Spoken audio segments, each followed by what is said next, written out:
Zone Rouge vous est présenté par EP Events. EP Events, communiquer juste et efficace.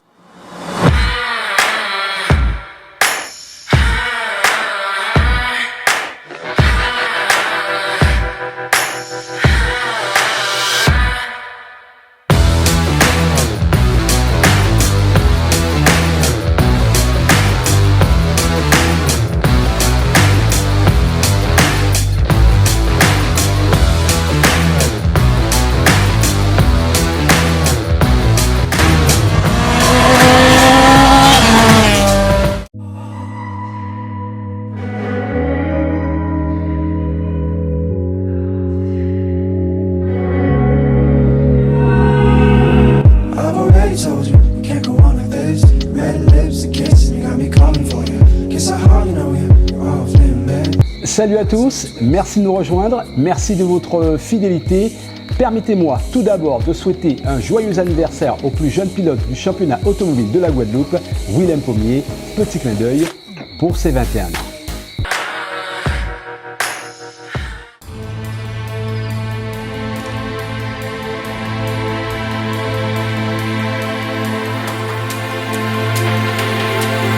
Bonjour, je m'appelle Willem.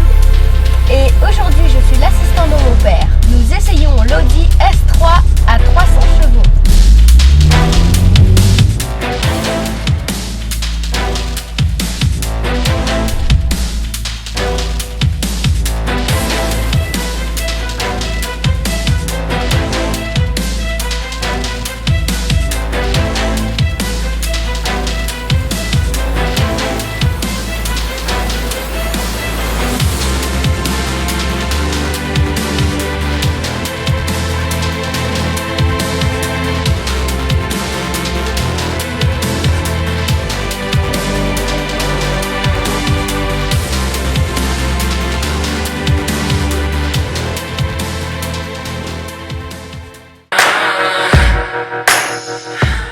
Voilà, ça c'est fait. On poursuit à l'affiche Zone Rouge 196 spécial motocross, dont voici l'essentiel de l'actualité d'une 6e manche motocross et quadcross particulièrement animée. Motocross et quadcross au programme du Guadeloupe Moto Club pour l'avant-dernier rendez-vous de sa saison. L'effectif côté pilote, toutes catégories confondues, a-t-il été significatif pour cette nouvelle compétition? Les meilleurs ont-ils confirmé qu'ils couraient après un titre de champion? Les outsiders sont-ils passés à la vitesse supérieure pour tenter de déstabiliser leur hiérarchie? Et surtout, qui a su se déjouer des conditions de course plutôt délicates en cette épreuve marquée par son implication à Octobre Rose? Images et interviews de quelques têtes d'affiche de la discipline devant et grâce à la caméra de Zone Rouge, toujours une actualité d'avance, une pure montée d'adrénaline. Zone Rouge, c'est ici et nulle part ailleurs. Zone Rouge, c'est parti.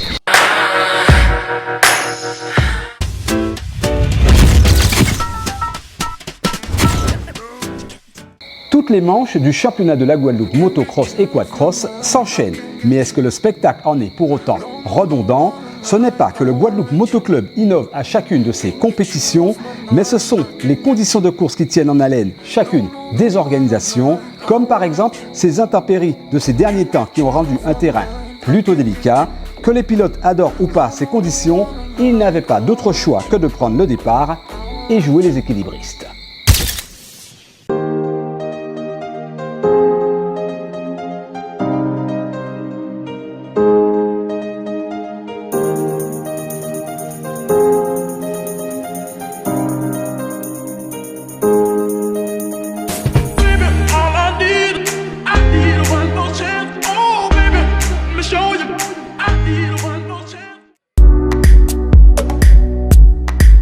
Le calme avant la tempête des moteurs. C'est ainsi à chaque rendez-vous du Guadeloupe Moto Club le scénario des écuries qui se préparent pour la compétition du jour. Chacun y va de son occupation. Discussion pour certains, préparation des machines pour les plus assidus. Il est annoncé en effet des tours de roue plutôt musclés, car pour la 6e manche du championnat de la Guadeloupe, un adversaire ou plutôt une adversaire a pris part à la fête, la boue. Tout devait devait pourtant se dérouler sous la couleur rose dominante. Mois d'octobre de sensibilisation au cancer du sein oblige. Quelques tours de reconnaissance en préambule, en guise d'échauffement, ont donné le ton. Tenir sa machine sera déjà un exploit de taille.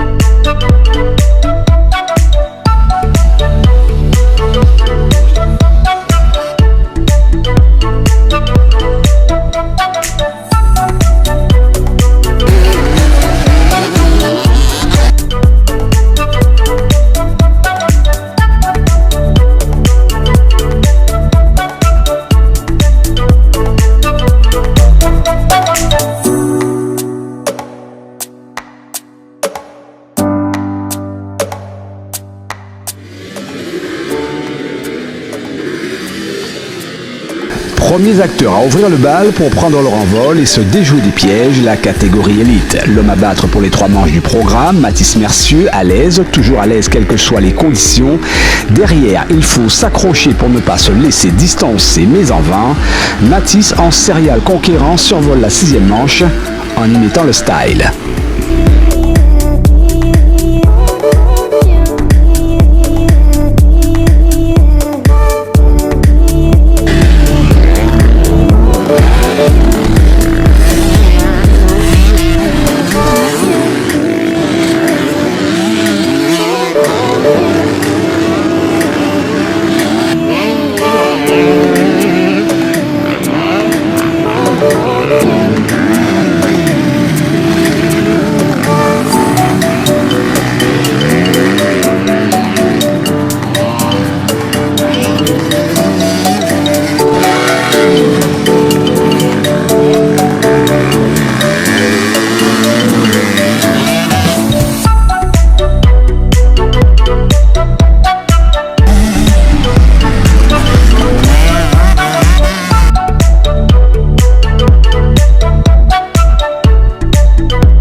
Place aux gros laboureurs avec leurs 4 roues. Dans la catégorie quad cross, 4 roues sous-entend 4 fois plus de difficulté à tenir la machine.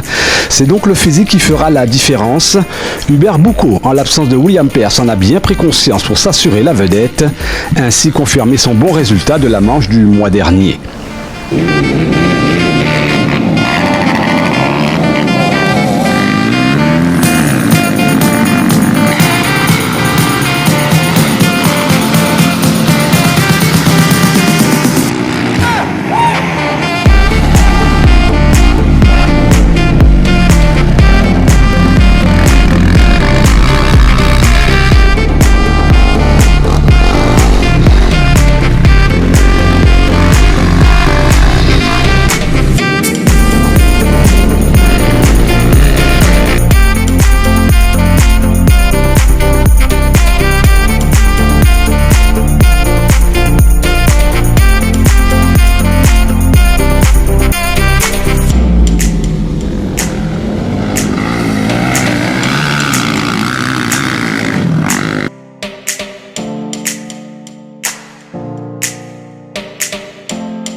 Ils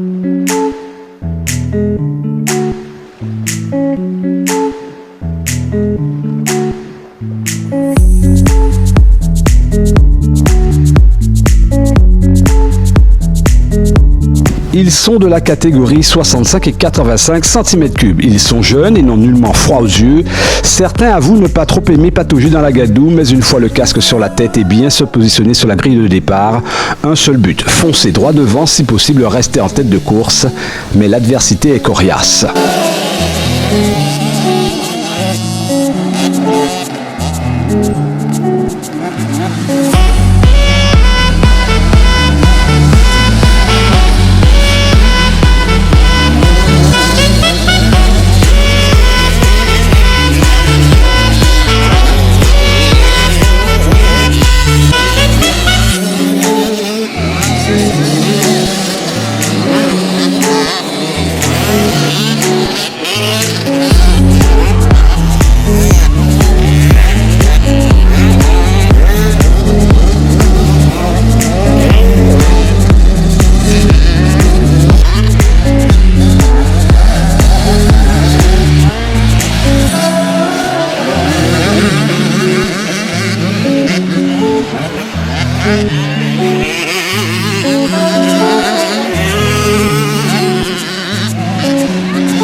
6e manche, 4 vainqueurs, chacun dans sa catégorie respective au bout d'une journée intense. Mais cette 6e compétition de l'année n'aurait pas atteint son paroxysme sans cette catégorie toujours en démonstration pour le moment. Hommage à la classe biberon et ses baby cross déjà accros au jump et aux accélérations. Sans nul doute, l'avenir appartient d'ores et déjà à ceux en selle dès leur plus jeune âge. Objectif marcher sur les traces des Kélian, Jamal et Ruben. Et beaucoup plus tard, sur les traces de Mathis Mercieux.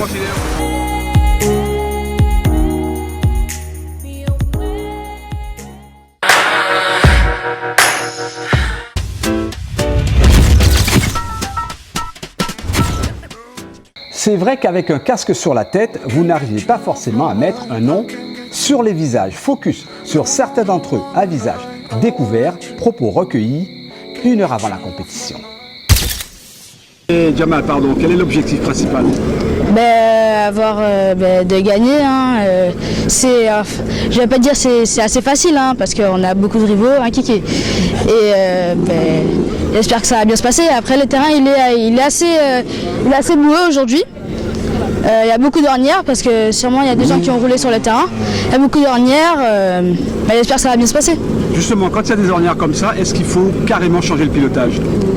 Pas spécialement. Après, ça dépend. Il faut peut-être gérer la pression des pneus. Mais après, l'idéal, ce serait de se mettre bien sur l'arrière et de bien gérer sa course. Il faut bien attendre, il faut bien regarder là où ils font des fautes, là où on peut passer. Il faut regarder là où ils perdent du temps. Et comme ils sont entre eux deux, donc moi, je peux m'occuper de moi. Et je peux les dépasser. Ce serait l'idéal pour les dépasser. Qu'est-ce qu'il faudra faire selon toi pour gagner aujourd'hui? Aller plus vite, prendre plus de risques? Comment tu vois ça? Il faudrait être bien à l'aise dans la boue, bien regarder là où il faut passer, penser à ce qu'on va faire par exemple. Et pour moi, ce serait l'idéal. Tu as entendu ton adversaire, ton pote. Ouais. Qu'est-ce que tu en penses, toi, ici qui veut gagner? Est-ce que tu vas le laisser gagner, toi? Moi non, mais on est tous potes.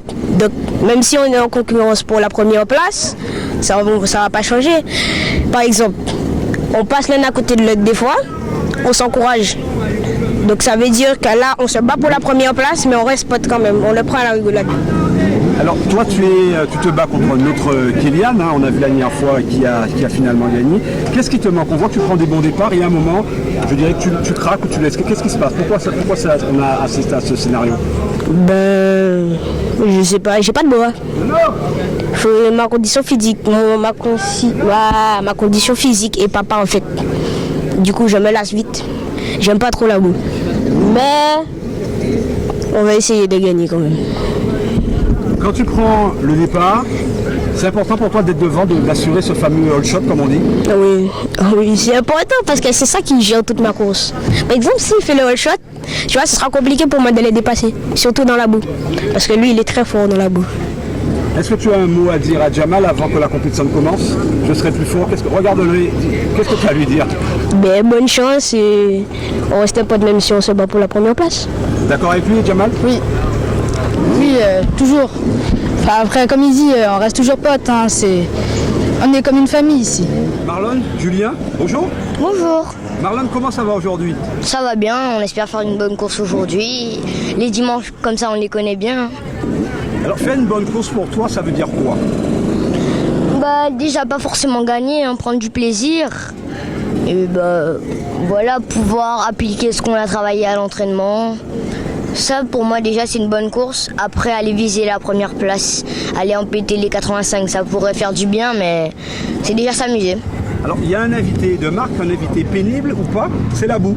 Est-ce que toi, tu aimes cette configuration, justement? Oui et non, dans la boue, on patauge, on glisse, mais après, c'est amusant parce qu'on ne sait pas si on peut... Parfois, on tombe, mais après, il faut relever et ça devient un peu moins fun. Julien, comment tu vas, Julien, aujourd'hui? Ça va bien, très bien. Alors très bien, ça veut dire quoi? Le mental pour gagner aujourd'hui en 65? Oui, le mental, surtout le mental. Qu'est-ce qu'il faut pour gagner aujourd'hui parmi tes adversaires? Comment tu fais pour les battre? Ah ben, faut bien réfléchir dans sa tête avant de prendre les sauts, d'avoir le filet de gaz dans les virages comme Jamal l'avait dit avant, d'attendre leurs erreurs pour passer devant. Alors, Julien, la boue, tu aimes ou tu n'aimes pas? Moi, j'aime pas trop la boue parce que en 65 pour moi c'est un peu compliqué parce que ça glisse et parce que j'ai pas eu trop l'occasion de m'entraîner dans la boue. Alors aujourd'hui, ça va être quoi? Ça va être une journée galère où tu restes concentré sur un objectif, gagner, pourquoi pas? Oui, gagner forcément, mais après, pour moi, l'objectif aujourd'hui, c'est plus de ne pas tomber. Et voilà. Hubert Boucaud, comment va-t-il aujourd'hui? Hubert Boucaud en forme, toujours content d'être là et content d'être un peu dans la nature et de faire ce qu'on aime bien faire, le motocross. Hubert, on rappelle qu'au dernier Grand Prix, tu as trouvé la faille, battre William Pearce. Qu'est-ce qui s'est passé? En fait, on va pas se mentir, j'ai entamé un petit régime alimentaire vite fait et j'étais un peu plus reposé ce jour-là. Et puis après, je me suis juste focalisé, je me suis dit, bon écoute, aujourd'hui on va essayer de lui mettre un peu de pression. Je viens pour le fun, donc en fait moi mon adrénaline c'est le fun, d'être avec les amis, après les résultats, tant mieux, si c'est pas bon, voilà. Alors, tu parles de physique, aujourd'hui on est dans des conditions particulières que tu connais déjà, cette fameuse boue. Est-ce que le pilotage change du tout au tout quand on doit justement faire avec dans la boue? Oui, ça change du tout au tout parce qu'en fait il va falloir allier vitesse et dextérité et du coup la vitesse on l'aura pas, mais la dextérité il faut qu'elle soit assez rapide quand même. Yanis, toi tu es de la catégorie 85 cm3, comment ça se passe pour toi depuis le début de la saison? Depuis le début de la saison, pour moi ça se passe bien. J'ai commencé en 50 en Guadeloupe. Pour essayer de m'améliorer de plus en plus, je vais en France faire des stages avec Alexandre Morel, etc. Comment tu te situes parmi un groupe où on voit que ça va très vite? Ouais, j'essaie de m'améliorer et j'essaie de les rattraper. Comme la course dernière, je les ai rattrapés, les 3 premiers, et du coup j'ai fait 3e, le mois dernier. Je rappelle que tu es dans la catégorie 85, devant oui. Ça va très vite. Est-ce que tu te dis qu'un jour tu seras à cette place-là? À force de s'entraîner, forcément un jour, j'espère, je serai devant. Selon toi, qu'est-ce qui fait la différence justement entre les deux Kylian et toi? Ce qui fait la différence, déjà ils ont les mêmes motos. Moi j'ai une moto différente, une KTM. Et aussi c'est la technique. Moi je travaille beaucoup la technique, voilà. Même si tu sais qu'ils sont pour le moment plus forts, quand tu prends le départ, est-ce que tu te dis quand même qu'aujourd'hui je viens pour gagner? Oui, forcément, on vient tout le temps pour gagner. Moi je crois pas trop, on vient pour s'amuser, mais on vient pour s'amuser, oui, mais on vient surtout pour gagner. On essaye toujours de garder les devants, mais bon, on a quand même de bons concurrents, donc c'est difficile parfois. En plus aujourd'hui le terrain s'annonce compliqué, donc du coup on va essayer de garder espoir. Alors, quand tu dis compliqué, ça veut dire quoi? Effectivement, il y a ce phénomène de la boue, ça veut dire qu'il faut changer le pilotage du tout au tout? C'est ça, effectivement, le terrain est bien boueux, il est mouillé, ça va être une forme de pilotage différente de d'habitude par rapport aux autres courses qu'on a pu faire dans le sec. Franchement, ça s'annonce être compliqué, mais bon, on va essayer de faire au mieux pour pouvoir gérer la situation. Alors on sait qu'habituellement, dans cette catégorie élite, il y a Johan Edouard qui fait la pluie. Oui. Est-ce que finalement, piloter, tenter de le battre, ça t'a servi, ça t'a permis de progresser? Oui, après chaque course, je regardais mes entraînements, les chronos s'amélioraient. Franchement, c'est bien de rouler avec quelqu'un qui est un peu plus fort, c'est cool. Alors j'ai envie de dire, qu'est-ce qui fait que Johan est plus fort que toi par exemple? Franchement, la technique, je pense que c'est la plus de technique, le physique, il y a plein de choses qui jouent. Ma petite dernière question, qu'est-ce qu'il faut dire à un jeune qui serait intéressé par le motocross? Il faut pas baisser les bras, il faut vraiment aller jusqu'au bout et en vouloir. Se battre jusqu'au bout et en vouloir, c'est sur ces jolis mots que Zone Rouge s'achève. Merci d'être resté en notre compagnie. Jeudi 3 novembre, si tout va bien, nous avons une très belle actualité à vous proposer. Je ne vous en dis pas plus. Prenez soin de vous. Prudence sur les routes. À la semaine prochaine. Nous, en attendant, on coupe les moteurs. Zone Rouge vous a été présentée par EP Events. EP Events, communiquer juste et efficace.